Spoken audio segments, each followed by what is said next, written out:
Hi guys, my name is Dante, and welcome back to Overpain. Today's patient is Torxkey.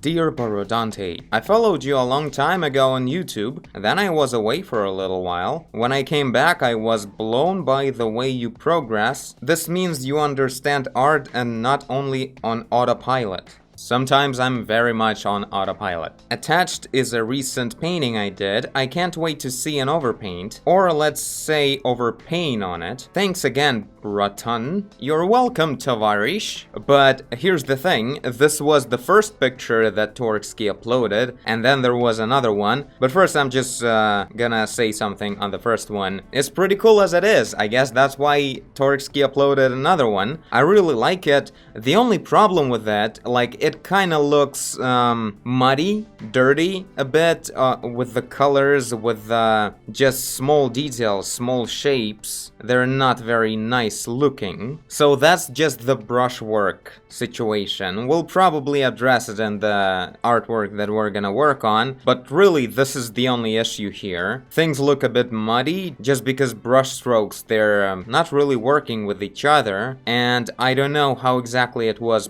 developed, this picture. Was it black and white initially or something? But some of the colors don't really feel like they're supported by the surrounding brush strokes. That's the part that makes it kind of dirty. And overall the picture is really awesome. I think everyone agrees. The box, the design of the box I would change. It's like in the middle of the shot and it's too simple and it has kind of an odd perspective that doesn't really work. Like if this is supposed to be a perfect cube or like with a straight angles kind of shape, then it's not really what it's supposed to be. It looks crooked, bent or something. So yeah, that part would really improve the picture to change the design of this box or whatever it is. So moving on to the next artwork Torxkey uploaded. Bro, I hope it's not too late. It's never too late with me. I hope you haven't died of old age yet. Bro, I hope it's not too late, but this one instead of the previous, please. Okay, shame you haven't provided us with any story about the picture itself, but okay. I mean, I think it speaks for itself. A giant robot and its military supervisor is telling it to go over there to fight those guys with its tank face. This is quite epic and out of this world kind of situation. Now, one thing I want to figure out, let's move to a drawing app, right?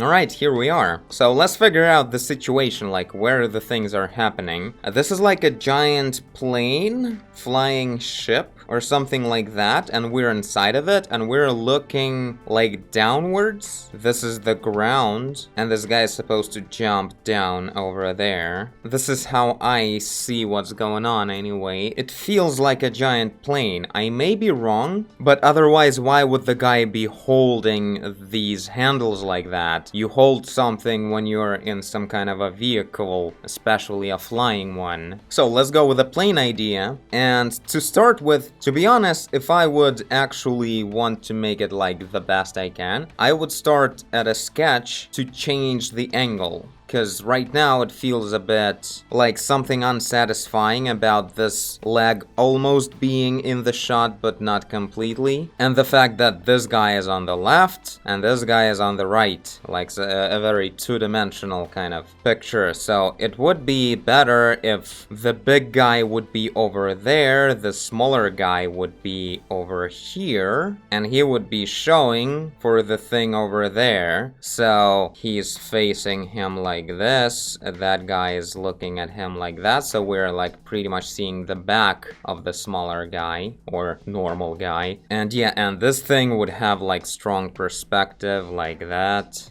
That would give us dynamics and they would be like located in a much more three-dimensional kind of scenario. I meant more like this, I guess. Maybe we should try to literally lasso and transform and liquefy the picture into this kind of shot. That'll still count for overpaint, right?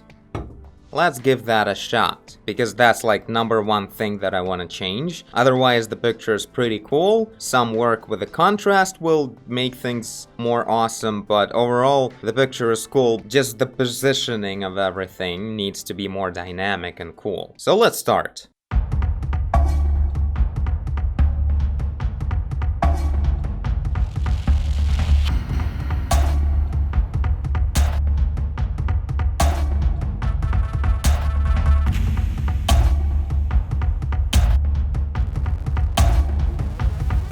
It was probably ground, wasn't it? Like this thing, this curve of the path on the ground, that's just the road, right? I mean, it doesn't change much anyway, so...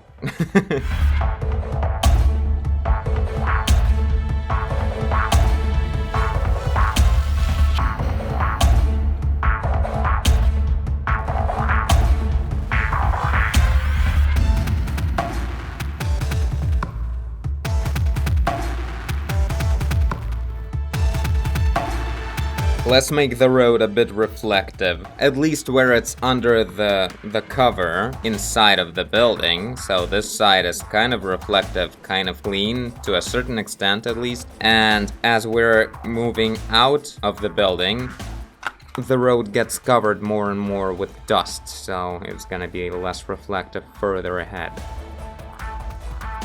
Yeah, this guy should still stand more to the right, right? It doesn't feel right that this whole part is so empty.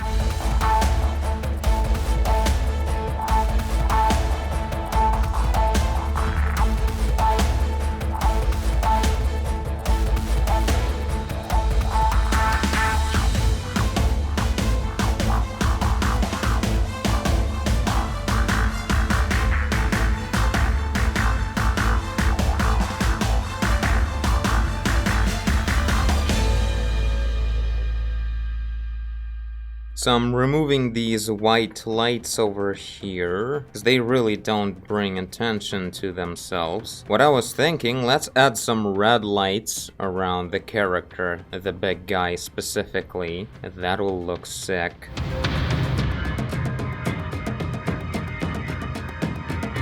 Yeah, like this. These two lights. Maybe add another two in here as well. Maybe implying there's more of them, maybe just all the way alarm going on the station.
Alright, about 1 hour in.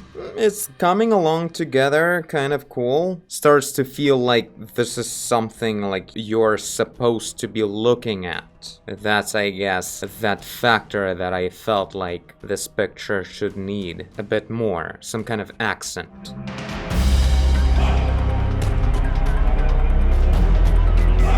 Some muscles won't hurt.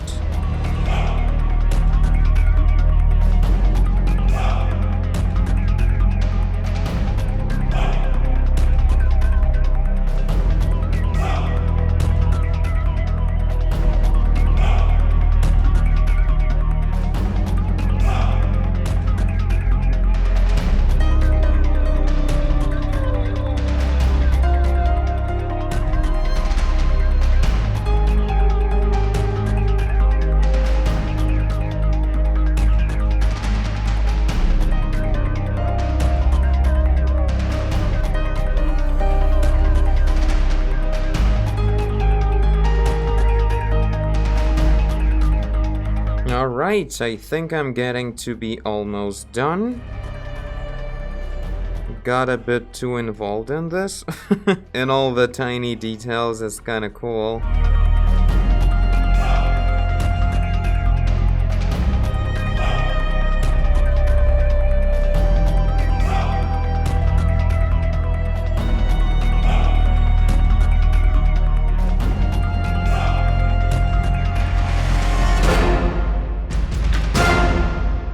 Alright, I guess this is it. Let's compare and see what happened. So yeah, the main thing, of course, is the contrast. I made sure that the outdoors brightness is legit. Like, it should be much brighter than what we have indoors. So I made indoors much darker, and only added some sharp, rare highlights to visualize the metallic parts of the big guy. And of course, I added a couple of red lights that will introduce all of the details inside of this bunker or whatever it is and bring strong attention to the big guy, while the smaller guy has his own thing with just a strong contrast. He's just a very black figure on a very bright background, so that's how it works on its own. And yeah, I made the silhouette of the enemy all the way out there in the background much more prominent and much more defined, like there's actually someone there. In here you can almost not even notice it.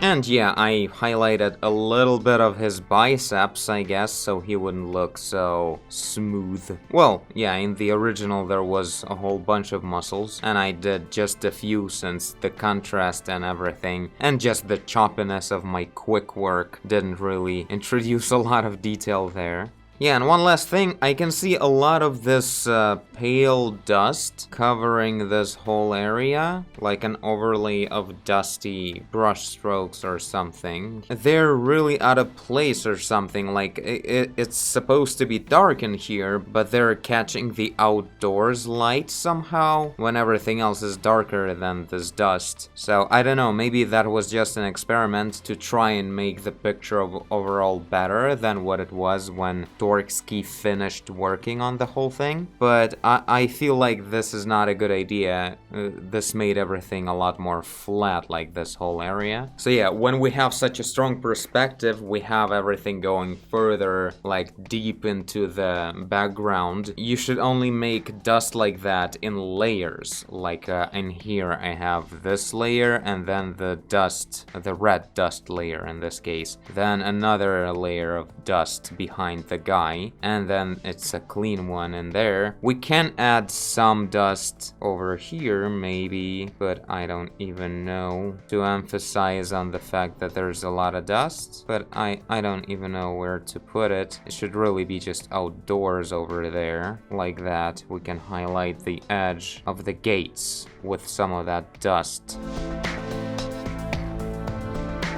So yeah, there we go, this is it. Thank you Torksky for your submission, this was really cool. If any of you guys want me to paint over your picture this way, the link to my Patreon page is in the end of this video. You become my patron and you submit your picture to the main community feed as a post with a picture and whatever you want me to read. And I thank you for watching if you did. I guess you did. If you're here, leave a like and subscribe, tell a friend, go fight that giant, do whatever you want. And I will see you in the next one. Bye!